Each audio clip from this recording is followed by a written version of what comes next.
Très bien, écoutez, bonjour. Merci à vous de vous être rendu disponible pour cette audition dans le cadre des États généraux du patrimoine religieux. Nous sommes très heureux de pouvoir vous entendre sur les différentes questions que nous vous avons fait parvenir. Est-ce que vous pourriez déjà, dans un premier temps, bien évidemment, vous présenter et présenter l'action du bouclier? Alors, je suis Camille Aumont, je vous parle ici aujourd'hui en tant que secrétaire générale du Bouclier Bleu France, qui est une association loi de 1901 chargée de promouvoir la Convention de la Haye, la ratification des protocoles qui ont été définis lors de la Convention de la Haye, et c'est-à-dire mettre en œuvre des mesures pour la sauvegarde du patrimoine culturel en France en cas de catastrophe, soit de catastrophe naturelle, soit de conflit armé. Moi, mon profil, je suis restauratrice conservatrice du patrimoine documentaire. Je suis indépendante à mon compte en Ariège. Et voilà, je suis donc secrétaire générale au Bouclier Bleu depuis 2022. Je suis Mathilde Imbert, donc je suis attachée de conservation dans une collectivité publique dans la ville de Saint-Thierry-la-Perche en Limousin. Et je suis administratrice au sein du Bouclier Bleu depuis 2022, sachant que j'ai adhéré à cette association en tant que professionnelle des musées depuis plus longtemps parce que c'est une association qui effectivement promeut et accompagne les professionnels du patrimoine dans la protection à la fois de sinistres naturels et de sinistres qui pourraient être liés à l'action humaine, notamment en cas de conflit ou d'aide en pays en état de conflit. Merci beaucoup. Alors, la première question qu'on vous a posée, c'est celle-ci. Vous avez vu le jour en 1996, mais je crois que l'antenne française, elle, date de 2001, Oui. je crois, hein, c'est ça. Oui. C'est vrai que le grand public vous connaît comme la Croix-Rouge du patrimoine. Vos missions trouvent-elles un écho en France? Le Bouclier Bleu s'occupe vraiment on va dire d'intervention, enfin son domaine de compétence est effectivement plutôt sur des catastrophes qui peuvent arriver de façon brutale, immédiate, pour lesquelles il faut réagir très rapidement. L'aspect destruction du patrimoine par le temps, par l'usure, ça c'est vraiment un autre domaine qui est du ressort de la conservation préventive. Donc nous, on est le pendant pour apporter une aide, une expertise sur des aspects, on va dire, plus liés à des catastrophes.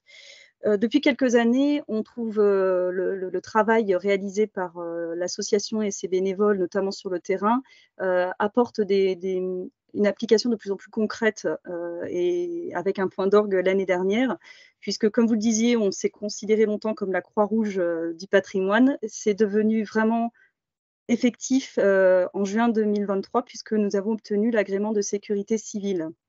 Ce qui fait que nous sommes officiellement reconnus par l'État comme une association apte à être réquisitionnée par des organes de l'État, dans le cadre du plan Orsec notamment, pour venir prêter main forte, soit par une assistance par conseil, par expertise, soit par un renfort capacitaire, un apport de moyens humains et matériels sur les lieux d'une catastrophe. Ça, c'est notre grande fierté, c'est vraiment ce vers quoi on tendait depuis des années. Et malheureusement, le catalyseur de cet aboutissement, qui n'est que le début d'une autre aventure, c'est l'incendie de Notre-Dame de Paris, puisque jusque-là, le travail que l'on menait avait un écho, on va dire, un petit peu plus ténu, plus modeste, même si on était reconnu au milieu des professionnels du patrimoine. Donc là, l'incendie de Notre-Dame de Paris a été vraiment le révélateur, le catalyseur, et qui a donné lieu à des mesures concrètes, notamment l'obligation des SDIS, donc des services départementaux d'incendie et de secours, à intégrer dans leur mission la sauvegarde des interventions sur le patrimoine. Et c'est la mise en œuvre aussi d'un volet de plus de prévention, de prévision, c'est-à-dire de travailler conjointement avec des professionnels tels que le Bouclier Bleu pour mettre en œuvre des plans de sauvegarde dans les établissements culturels, notamment beaucoup dans les cathédrales, Donc ce plan de sauvegarde, c'est vraiment le travail de préparation d'une intervention future sur le site et sur ses collections. Donc tout anticiper, tout prévoir, qui sont les interlocuteurs dédiés, quelles sont les œuvres. Et là, le bouclier bleu s'est positionné on va dire, en lien, en point de jonction, en coordination entre les acteurs du secours et les patrimoniaux responsables de ces sites. Voilà, nous, on est vraiment le pivot, on se positionne comme tel. Et donc, ce travail conjoint, ce partenariat avec les SDIS aboutit maintenant à des conventions. Donc, c'est vraiment très concret. On signe des conventions de partenariat, soit pour de la formation bilatérale, soit pour du renfort, soit dans un sens, soit dans l'autre, en cas de catastrophe et d'intervention, avec de nombreuses SDIS, et de plus en plus, hein, c'est en train de se développer, notamment le SDIS de l'Oise, le SDIS de l'Ariège. On a aussi signé une convention avec la Brigade des sapeurs-pompiers de Paris. Et on ne s'arrête pas là, avec aussi des partenaires comme la Protection civile de l'Oise. On en prépare une aussi avec la Protection civile du Tarn. Bref, vous voyez, ces liens se concrétisent vraiment déjà par cette convention qui est un acte symbolique fort, et derrière avec tout ce que ces conventions stipulent comme mise en œuvre, comme accompagnement. Donc à ce niveau-là, je pense que voilà, notre action est vraiment reconnue et se déploie à l'échelle du territoire, vraiment. On travaille sur la sensibilisation, voilà, le risque incendie étant un des risques les plus catastrophiques et les plus fréquents, notamment sur les monuments historiques et les lieux de culte, hein, qui sont très très vulnérables. Donc c'est vraiment un point d'attention assez fort pour lequel il faut sensibiliser. Donc on a aussi participé à la mise en place de la journée d'études qui a eu lieu à la date anniversaire de l'incendie de Notre-Dame l'année dernière. Donc, on était partenaire de cette journée d'études à Chantilly sur le risque incendie dans les lieux à caractère patrimonial. Donc voilà, on peut effectivement relayer la documentation existante pour que les bonnes pratiques se diffusent. Si je rebondis sur ce que vous venez de nous dire et que je reprends la deuxième question, concernant le patrimoine religieux, riche et divers dans notre pays, mais aussi fragile, aussi bien l'immobilier que le mobilier, les archives, les bibliothèques, est-ce que vous auriez des préconisations particulières à faire pour rester encore une fois dans ce patrimoine religieux que vous dites vous-même particulièrement sensible et vulnérable? Je voulais juste ajouter par rapport à la première question, si vous me le permettez, en fait, concrètement dans mon quotidien professionnel, donc en étant responsable du patrimoine sur une commune, en fait, l'accompagnement du bouclier bleu prend vraiment une forme ultra concrète. Notamment, nous, on a par exemple un dépôt d'art sacré qui est prévu sur la création du futur musée de la ville, où là, on a un accompagnement du bouclier bleu sur la rédaction du PSBC, donc du plan de sauvegarde des biens culturels, où à ce titre particulier, on peut avoir une aide pour sa rédaction et pour réfléchir à une organisation qui permet à la fois de le sauvegarder, mais aussi d'anticiper le sinistre, parce que ce que Camille dit à très juste titre, c'est que non seulement il y a une intervention qui peut se faire en cas de sinistre, mais surtout, il y a une formation en amont qui est centrale pour les professionnels du patrimoine. Et il y a un deuxième volet, puisque les communes sont avec l'affectataire en gestion du bien immobilier, mobilier au sein notamment des églises et voilà, des sacristies ou des presbytères. Bah, là, typiquement, via l'ORU ou le SRU, donc, qui est le service en fait de réponse à l'urgence, on a aussi un partenaire qui est un tiers, donc qui n'est pas un partenaire municipal et pas un partenaire non plus religieux, qui peut venir en coup de main si jamais on a un pépin en termes d'incendie, d'inondation.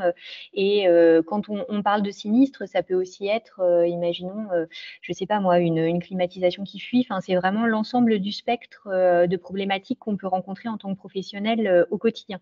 Donc, c'est vraiment un réseau qui réunit à la fois des professionnels qui sont des conservateurs, mais aussi des restaurateurs. Vous parliez des archives. Typiquement, on a une inondation. On peut très bien, en étant adhérent du bouclier bleu, appeler les collègues et avoir un soutien pour nous dire que il faut, imaginons, intervenir de telle manière sur telles archives particulièrement anciennes. Donc, d'un point de vue concret sur le terrain, le réseau est tel et il est particulièrement dense que qu'on soit en Limousin, en Normandie ou ailleurs, on aura toujours en général un interlocuteur qui peut intervenir. Et c'est une vraie richesse qui est complètement hors gestion institutionnelle du propriétaire ou de l'affectataire. Voilà, ça c'est pour le volet, j'allais dire, concret sur ma partie du dossier. Sur la question plus précise de ce qu'il faudrait faire, en fait, nous, sur site, on a un problème déjà d'identification en termes d'inventaire. On a à la fois des CAOA qui, eux, font un inventaire de l'inscription et du classement, où là, pour le coup, on a un suivi de toutes les pièces aussi, donc en lien avec le CRMH de nos DRAC respectives.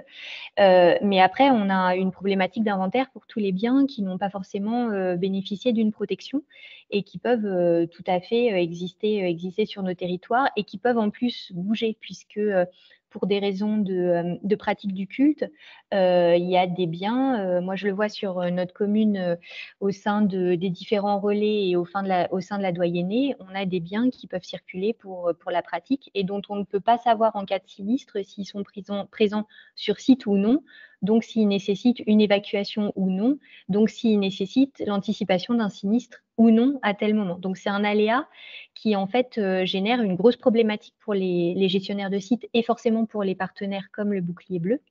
Donc une problématique d'inventaire. Et on a également une problématique, j'allais dire, fonctionnelle, c'est-à-dire que dans le cadre du plan de sauvegarde des biens culturels du fameux PSBC, quand on est au sein d'un musée avec un dépôt d'art sacré, là, on a un protocole qui existe de manière vraiment, vraiment stricte et on a un suivi de gestion. Si on n'a pas de lieu relais, imaginons, voilà, on a un incendie, il faut qu'on puisse évacuer les objets, il nous faudrait un lieu dans lequel on pourrait avoir un repli avec du matériel. Typiquement, là, on n'est pas, on est moins encadré et il n'y a pas forcément un dialogue puisque c'est plus, j'allais dire, une relation liée avec l'affectataire, si on s'entend bien avec le curé local, ou on va, nous, anticiper en tant que municipalité l'achat de certains matériaux au-delà de nos structures propres, mais par exemple pour la collégiale, pour l'église, pour la sacristie ou pour le presbytère. Donc moi, j'allais dire, il y a un peu deux volets, un volet méthodologique qui est de l'ordre de l'inventaire et de l'identification, et un volet plutôt concret, pratique, de comment on pourrait anticiper ensemble à la fois les besoins matériaux, humains et stratégiques, techniques, de repli, de pyramide d'appel que nous, on a l'habitude de gérer dans des structures institutionnelles classiques. Je suis complètement d'accord. Et pour rebondir sur un cas concret, un exemple concret de ta problématique d'inventaire que tu évoques très justement, l'année dernière, le bouclier bleu est intervenu en renfort à l'église d'Ax-les-Thermes en Ariège, qui a vu un incendie se déclencher dans sa sacristie. La sacristie a été fortement impactée par l'incendie d'origine électrique. Le bouclier bleu a été contacté en renfort avec la CAOA et la conservatrice départementale on était sur les lieux une demi-heure après, l'intervention des pompiers, pour conjointement avec le commandant des opérations de secours, donc le sapeur-pompier, prendre des décisions vis-à-vis des collections. Et là, la décision a été, en fait, la question c'était est-ce que les pompiers, puisque nous, on ne pouvait pas pénétrer dans les lieux qui n'étaient pas sécurisés, les pompiers doivent-ils évacuer des collections ou non? On a pris en considération que l'incendie n'avait pas été éteint avec de l'eau, mais puisque c'était d'origine électrique, avec des extincteurs à poudre, donc que le péril des collections pouvait attendre, n'était pas si urgent, si problématique qu'il fallait évacuer dans l'immédiat, puisqu'il n'y avait pas de problématique d'eau qui aurait imprégné les matériaux sensibles comme les ornements liturgiques et l'orfèvrerie. L'humidité n'était pas très élevée dans l'église, ça pouvait tout à fait attendre le lendemain. D'autant plus que la conservatrice antiquité objet d'art, donc la CAOA, avait eu comme information que les ornements liturgiques n'étaient pas conservés dans la sacristie, objet qui était vraiment particulièrement sensible, et que l'orfèvrerie était dans un coffre-fort. Bref, avec les informations que nous avions à ce moment-là, on a pris une certaine décision. Sauf que le lendemain, quand on s'est présenté sur les lieux après autorisation de la mairie et des pompiers pour faire l'évacuation, on a découvert que les ornements liturgiques étaient bien présents. Donc, information qui donc problème de communication lié justement à l'affectataire. Donc, c'est l'occasion de redire à quel point c'est important, en fait. C'est pas par souci d'être intrusif, c'est important pour la sécurité des objets, à la fois pour le vol, pour leur sûreté, mais à la fois pour la sécurité incendie, pour leur bonne conservation, qu'on sache que les CAOA sachent où se trouvent les collections. Si elles doivent être déplacées, c'est pas un problème, mais il faut impérativement que la DRAC et les CAOA en soient informés. Voilà, et notamment, je trouve que dans cet exemple-là, c'était extrêmement concret. Merci. La troisième question, mais vous y avez un petit peu répondu déjà en partie, portait sur votre attente particulière sur les services de l'Église de France. Qu'attendez-vous d'eux? Qu'est-ce que vous pourriez attendre pour effectivement une meilleure collaboration, une meilleure préservation du patrimoine? Nous, d'un point de vue aussi très terrain, on a une problématique de connaissance des différents interlocuteurs, au sens où on sait qu'on a aussi les commissions diocésaines d'art sacré qui sont centrales et importantes dans la connaissance du patrimoine. Je sais que nous, par exemple, au niveau du diocèse de Limoges, on a un vrai dialogue entre le CAOA, le CRMH, le CDAS. Et en fait, ce dialogue permet à la fois d'assurer la bonne conservation en amont, mais aussi de pouvoir initier typiquement des plans de sauvegarde, de réfléchir à des méthodologies communes. Je pense notamment sur la question des reliques et des reliquaires, parce qu'on a eu un gros travail mené sur le temps ostensionnaire, puisqu'on est en terre ostensionnaire en Limousin, sur la question des restes humains, de la conservation des restes humains qui souvent sont pas gérés de la même manière que les reliques, que les reliquaires qui eux peuvent être classés ou inscrits. Donc typiquement en fait, par cette porte d'entrée qui est pas forcément celle du sinistre, on a réussi à engager un dialogue entre les différents acteurs et en fait on se connaît. Donc ça veut dire que si jamais dans notre territoire on était amené à gérer un sinistre, l'information serait évidemment circulerait au sein des différents acteurs qui ont une partie en fait de l'information. C'est-à-dire que finalement, on ne manque pas de savoir. Pour un peu nuancer mon affirmation sur le problème notamment des inventaires, on ne manque pas de savoir. Bien souvent, on a des personnes sur site et au sein des commissions diocésaines qui connaissent les œuvres. Mais en fait, on ne dialogue pas assez effectivement entre nous pour pouvoir avoir une gestion commune et cohérente de ce patrimoine. Et c'est quelque chose aussi que notre présidente, sur laquelle notre présidente nous a alertés parce qu'on a pu échanger avec Marie Courcelot, la présidente du Bouclier Bleu, c'est la question de la formation. C'est-à-dire que tant chez les maires qui sont les gestionnaires et les propriétaires pour la plupart des biens immobiliers, que du côté des fois même des commissions diocésaines, on manque énormément de formation et on a des techniciens souvent au sein des collectivités, mais aussi dans les associations comme les Boucliers Bleus, qui ont une colonne vertébrale de comment on gère ce type de pratique. Donc, il faudrait qu'on puisse avoir des temps communs sur lesquels on partage nos savoir-faire. Et ces temps communs, pour moi, ne peuvent être que des temps de formation, quoi.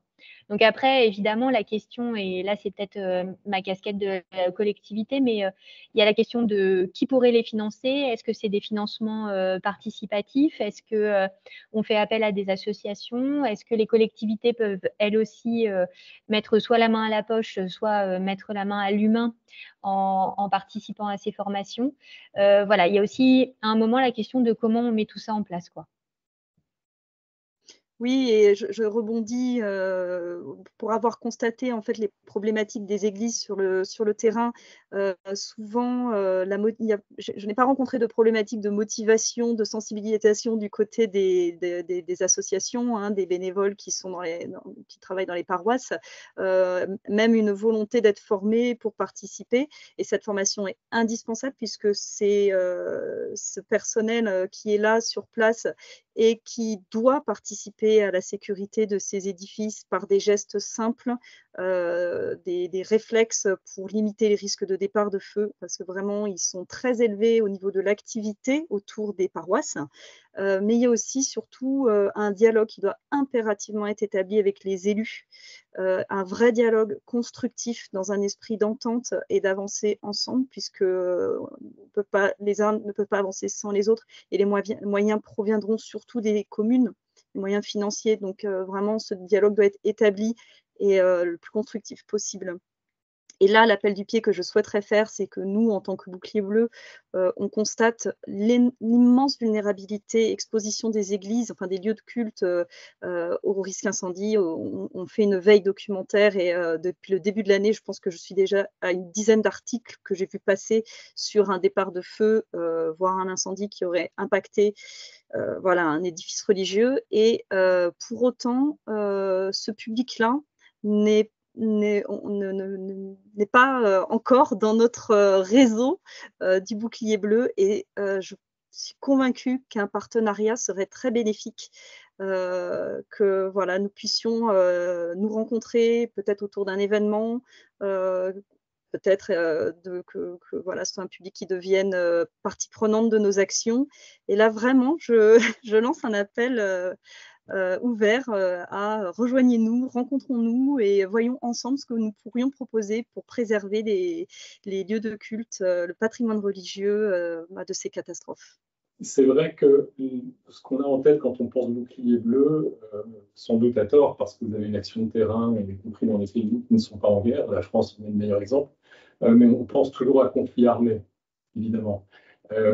Est-ce que si on fait un mauvais parallèle, on pourrait dire quand même que l'état des églises en France, sans s'apparenter bien sûr à un état de pays en guerre, comment jugeriez-vous de votre point d'observation privilégié l'état des églises en France? Est-ce que c'est un état de crise? Est-ce que c'est un état pas dire de péril, parce que c'est un terme juridique fort qui correspond à une notion bien précise, mais quel serait, vous, votre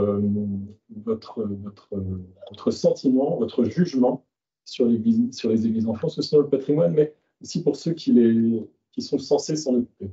J'ai un point de vue très local, puisque voilà, moi, de ce que je vois au niveau de l'Occitanie, de ma région, oui, il y a eu une phase pour moi très critique, très critique. Je pense que les églises, notamment dans le milieu rural, étaient sérieusement menacées. Par surtout des élus des communes qui, faute de moyens, vivaient la valorisation, l'entretien de ces églises désertées par voilà, l'absence de messe, de curé, comme plus un poids pesant dans les finances. Et donc, faute de sentiments d'intérêt, de valoriser, de fréquentation du public de ces églises, ont eu tendance à les délaisser, avec l'effet qu'on a pu constater qu'une église qui n'est plus ouverte, qui n'est plus visitée, se délabre et devient un monument en péril. Mais pourtant, je vois aussi l'après, on va dire la phase qui suit, de reprise en main de ces églises, notamment parce qu'on constate un intérêt aussi économique. Il y a un intérêt patrimonial, certes, mais aussi un intérêt économique, touristique. Quand une église est ouverte, quand une église est visitable, elle est toujours visitée par les touristes. Elle l'est, même dans des endroits très reculés, même une petite chapelle. Il y a du monde pour la visiter. Donc, je pense que ça, les élus, cette sensibilité-là s'est développée, peut-être grâce aussi à la Fondation du patrimoine, à des associations qui œuvrent aussi pour y travailler. Donc, pour moi, on repart vers quelque chose de vertueux. Je vois des initiatives locales de revalorisation, à la fois d'entretien, de travaux de restauration, de campagnes qui sont menées, mais aussi de transformation aussi de ces églises pour en faire des lieux de visite, peut-être en sortant d'un cadre un petit peu classique. Donc, à mon sens, on repart dans une bonne dynamique. Voilà. Alors, moi, pour le coup, je ne pense pas qu'on soit complètement sorti de crise sur des questions de gestion de site. Enfin, moi, je pense qu'il faut faire la différence entre la gestion du patrimoine immobilier, la gestion du patrimoine mobilier Et la question aussi, j'allais même dire finalement du patrimoine immatériel, parce que bon, même si pour le coup le bouclier bleu n'est pas en gestion de patrimoine immatériel, nous du côté ville, enfin en commune, on est quand même aussi en priorité sur ce type de données. Sur l'immobilier, il y a de plus en plus de chantiers qui ont été mis en œuvre grâce à Notre-Dame de Paris. Très clairement, c'est un tel choc, une telle crise que beaucoup d'élus se sont rendus compte sur site que c'était nécessaire. Moi, sur ma commune, là, pour le coup, je sors un peu du bouclier bleu, mais finalement, nous, on est amené à gérer de la crise avec des interlocuteurs qui sont parfois difficiles à identifier. Pour tout ce qui est gestion de projet sur des grosses églises en milieu rural, c'est plus les communautés de communes qui maintenant prennent le relais des communes, parce qu'en fait, il n'y a pas assez de moyens pour pouvoir gérer de gros chantiers, que ce soit sur le vandalisme ou sur la gestion incendie. Par contre, la problématique, elle est ultra centrale sur le patrimoine mobilier. En fait, à l'heure actuelle, pour revenir à ce qu'on s'est dit à l'origine, c'est que en termes d'inventaire, en termes de gestion, c'est très compliqué. La loi de 1905 est assez claire sur la répartition des compétences, mais en fait, au final, on a quand même du mal à localiser et à géolocaliser les objets. Et en fait, ce problème de localisation des objets et en plus de gestion, je pense encore aux reliques et aux reliquaires, où on sépare parfois le contenu de son contenant, notamment même sur des sites patrimoniaux comme les musées, où encore on a du mal à réaliser ses provenances et à faire un lien correct sur l'objet et son contenu. Là, on est vraiment en ultra difficulté. Et si jamais il y a un péril, c'est les premiers objets qui vont soit disparaître, soit ne pas être pris en compte, soit moisir suite à un dégât des eaux ou une mauvaise gestion. Et sur la question du patrimoine immatériel, je déborde un petit peu ma compétence, mais moi, je l'ai vu sur les ostensions avec le classement au patrimoine de l'UNESCO. Depuis 2013, on a un classement UNESCO qui fait que cette pratique, en fait, a rejailli sur la question du mobilier et de l'immobilier. Donc là encore, en fait, le fait d'être nombreux et d'être plusieurs interlocuteurs, forcément, ça aide énormément à prendre de l'ampleur et à donner une visibilité culturelle et non cultuelle, puisque nous, on a une association Ostension qui a une visée culturelle sans être cultuelle, mais qui discute avec la commission diocésaine. Et là, d'un coup, ça prend, il y a des publications, il y a des catalogues. Du fait qu'on ait des catalogues, on a des inventaires. Du fait d'avoir des inventaires, on peut protéger. Et forcément, les élus sont sensibles à cette visibilité. Donc, c'est une sphère ultra vertueuse. Mais pour moi, la sortie de crise, elle est encore ultra complexe, et les financements, c'est là aussi que le bouclier bleu trouve son sens, c'est que c'est un tiers qui existe différemment de crédits locaux qui parfois ne sont pas forcément mis à profit ou ne peuvent pas l'être, parce que les petites communes sont exsangues et ne peuvent pas gérer une abbaye, une collégiale au regard des attentes et de la rigueur attendue sur ce type de site, quoi. Et je me permets juste, on était dans les parenthèses, le bouclier bleu gère le sinistre, la crise. Vous parliez des temps de conflit. Typiquement, on est en lien, on est intervenu sur des sites de conflit. On a envoyé du matériel en Ukraine, et là, je parle aussi sous le regard de Camille. Mais tout ça, c'est possible aussi parce que du côté notamment ukrainien ou du côté des territoires, il y a des professionnels qui sont en capacité aussi d'inventorier et de permettre d'identifier les provenances. Nous, les problématiques, je pense encore aux reliques et reliquaires, lorsqu'on a des lipsanothèques dans certains diocèses qui assurent pas forcément le travail de provenance ou de suivi de collection, comme on peut le faire sur des sites patrimoniaux, avec toute la complexité que ça nécessite évidemment, mais typiquement, si on arrive dans un temps de sinistre ou dans un temps de conflit, on va être en difficulté et le bouclier bleu ne peut pas se substituer à cette gestion. La question de l'inventaire que vous évoquez, elle est assez présente dans le grand questionnaire que nous avons envoyé dans les différents diocèses.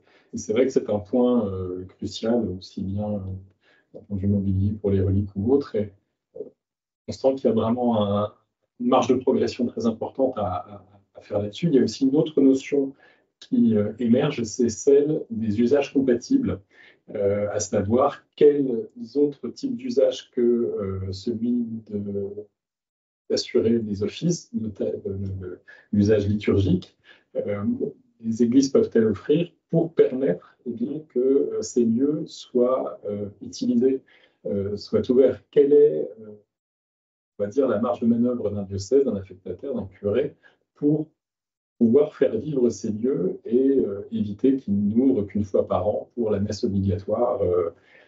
C'est vraiment quelque chose qui semble être la pierre angulaire un petit peu des réflexions qui vont aboutir de ce travail des États généraux, et c'est apparu assez vite. Est-ce que vous, de votre côté, au Bouclier Bleu, vous avez des préconisations à faire? On sent bien aussi que vous êtes sur la formation, sur la prévention. Est-ce que sur cette question-là, vous avez peut-être une opinion ou des préconisations là encore à nous faire? Alors en tant que bouclier bleu, encore une fois, c'est pas forcément en tant que bouclier bleu que je pourrais, le mieux répondre, à part, comme vous l'avez dit, heu, voilà, faire attention, lors des visites, des événements comme, des concerts, qui permettent d'ouvrir les églises aussi, en dehors des messes, donc tout ce qui va être Journée européenne du patrimoine, concerts ou visites guidées. À ces moments, très, très vigilant sur l'aspect sécurité, aussi au moment des travaux, puisque c'est lors des travaux qu'on a ces déclenchements d'incendie. Donc voilà, vraiment avoir ce point d'attention dès que l'église est utilisée aussi, sur l'aspect sécurité contre les incendies notamment. En revanche, après, pour répondre à votre autre question, je change de casquette, je reprends ma casquette de prestataire en conservation préventive. J'interviens tous les ans dans les églises d'une communauté de communes d'Occitanie, voilà, pour travailler avec eux conjointement sur un vaste plan de protection, de valorisation du patrimoine des églises rurales. Et ce que j'ai vu, c'est que les projets d'exposition sont souvent évoqués, donc soit sous la forme d'un trésor, hein, ça fonctionne bien, les trésors, donc utiliser les objets, normalement l'affectation c'est uniquement pour le culte, donc je vois difficilement comment on pourrait les utiliser autrement que pour ça.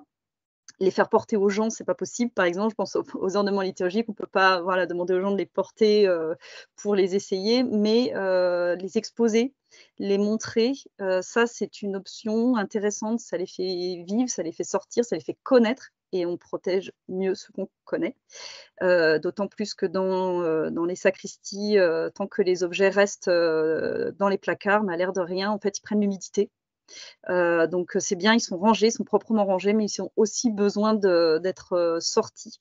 Donc voilà, je pense que les expositions peuvent être alors plutôt temporaire, hein, puisque exposer en permanence des objets, à part vraiment dans le cadre d'un trésor où on a vraiment pris en considération la problématique de l'éclairage, du climat, où là on est vraiment dans des normes de conservation préventive à respecter. Donc pour des expositions pérennes, c'est un petit peu autre chose, il faut vraiment être accompagné par les DRAC. Mais pourquoi pas, voilà, de temps en temps, occasionnellement, en se faisant aider par des experts, sortir les objets, les montrer au public, exposer, voilà, je n'ai que cette idée-là en tête, en tout cas pour répondre à votre question. Pour le coup, nous, je rejoins complètement Camille sur le fait que il y a effectivement la vigilance sur site. Il y a la vigilance aussi extra usage, au sens où il y a quand même une très grande solidarité et une très grande vigilance, voire même une veille souvent des affectataires ou des bénévoles qui sont en lien avec les affectataires, qui s'assurent que il n'y a pas de dommages, il n'y a pas eu d'inondation. Enfin, moi, je trouve que se substitue quand même des fois aux normes ou aux outils très techniques qu'on pourrait avoir de reconnaissance, incendie, intrusion. Il y a quand même une très grande solidarité au sein souvent des petites communes pour s'assurer que voilà, la collégiale ou l'église va bien et qu'il n'y a pas de souci à l'intérieur. Effectivement, sur le côté volet bouclier bleu, il y a cette formation-là, y compris sur le suivi de conservation du mobilier, parce qu'encore une fois, moi je pense que sur l'immobilier, on sort de crise, mais sur le mobilier, c'est beaucoup plus compliqué. Et pour le volet peut-être plus local, là aussi, où moi je vais parler de ce qui se passe en Limousin, nous on travaille beaucoup avec les artisans, en fait, on a beaucoup d'artisanat d'art qui travaillent sur des projets contemporains liés aux objets de culte, que ce soit sur les arts du feu avec les émaux, la céramique, et tous les projets de restauration de sites qui sont liés avec des tailleurs de pierre, des charpentiers, amènent à une valorisation assez intéressante à la fois du site, mais aussi de savoir-faire et de pratiques qui offrent une visibilité aux artisans et aux artisans qui ont une pratique plastique, même parfois aux artistes. Et on se rend compte que là, pour parler de quelque chose de très récent, sur les Journées européennes des métiers d'art, on a valorisé tous les métiers liés à la restauration du bâti autour de notre collégiale. Et ça a donné une autre approche du site et du lieu, avec des visites guidées, des rencontres auprès des professionnels, en lien même parfois avec des collégiens ou des lycéens qui sont en recherche d'une orientation professionnelle et qui se disent pourquoi pas se lancer dans un métier lié au patrimoine ou à l'artisanat. Donc finalement, c'est des lieux qui sont plus que des lieux de culte, qui deviennent des lieux de vie, surtout quand il y a un chantier, ou même quand il y a un chantier de fouille. Nous, on a toujours essayé de coupler un chantier de réhabilitation avec un chantier de fouille qui permet de générer une connaissance scientifique du lieu, parce que c'est des lieux qui sont évidemment chargés d'histoire. Donc, c'est forcément une vision transversale, mais qui implique une grosse anticipation, parce que ça veut dire que l'ensemble des acteurs patrimoniaux et au-delà même doivent être impliqués. Une toute petite question, mais peut-être que vous y avez déjà répondu et j'ai omis de l'entendre. Quel est le modèle économique du bouclier bleu? Est-ce que vous êtes uniquement bénévole? Est-ce que vous avez un bureau avec des salariés? Comment est-ce que ça fonctionne économiquement parlant? Alors, le bouclier bleu vit très essentiellement uniquement des cotisations des adhérents. Donc, voilà, on peut adhérer soit à titre individuel, soit à titre institutionnel. Donc, on peut représenter un établissement public, une commune, une collectivité peut adhérer au bouclier bleu. Ça, on va dire que c'est pour vraiment notre financement permanent. Ensuite, on vend des autocollants qui représentent l'emblème du bouclier bleu. Ils sont rétro-réfléchissants et ils permettent d'aider les pompiers, enfin l'identification des œuvres ou collections à sauvegarder en priorité en cas d'intervention de secours ou de catastrophe. Donc, quand ces emblèmes sont apposés, ils sont visibles puisqu'ils sont rétro-réfléchissants. Donc, on les vend et ça marche, ça fonctionne assez bien. Bon, c'est pas très lucratif, mais en tout cas, ça nous aide un petit peu. On vend aussi des formations. Donc, une collectivité peut nous commander une formation sur les plans de sauvegarde ou sur la manipulation des objets en cas de sinistre, donc d'objets impactés.